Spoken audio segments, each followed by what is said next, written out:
সামনে সিটি কর্পোরেশনের আঞ্চলিক কার্যালয়ের গ্যারেজে থাকা সবগুলো গাড়ি ভাঙচুর ও আগুন দেয় দুর্বৃত্তরা। শুধু আগুন দিয়ে ক্ষান্ত হয়নি, আগুন নেভার পর গাড়ির যন্ত্রাংশ লুট করে নিয়ে যায় তারা। মিরপুর 10 নম্বর যেন আগুনে পোড়া ধ্বংসস্তূপের নগরী। পুলিশ বক্স ও ফুটওভার ব্রিজ জ্বালিয়ে দেয় দুর্বৃত্তরা।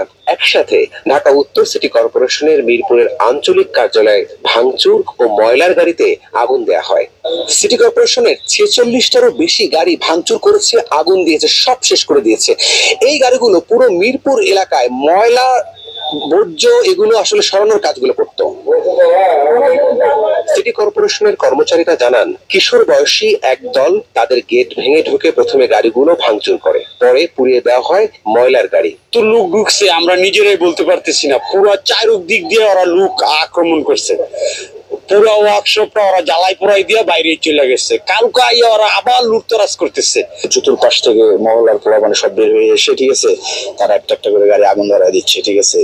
তারা ওই মুহূর্তে আমাদের কোনো সিচুয়েশন ছিল না যে গাড়ির আগুন নিভাবো কিংবা কোনো বিষয় ছিলই না। নতুন সব ওই একটা এই একটা ওই মাথায় আছে, এগুলো নতুন 2.5 কোটি টাকা দাম একটা গাড়ির।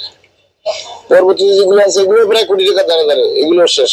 একসাথে 46টির বেশি গাড়ি ক্ষতিগ্রস্ত হওয়ায় মিরপুরের বর্জ্য অপসারণে কঠিন চ্যালেঞ্জের মুখে পড়েছে উত্তর সিটি কর্পোরেশন।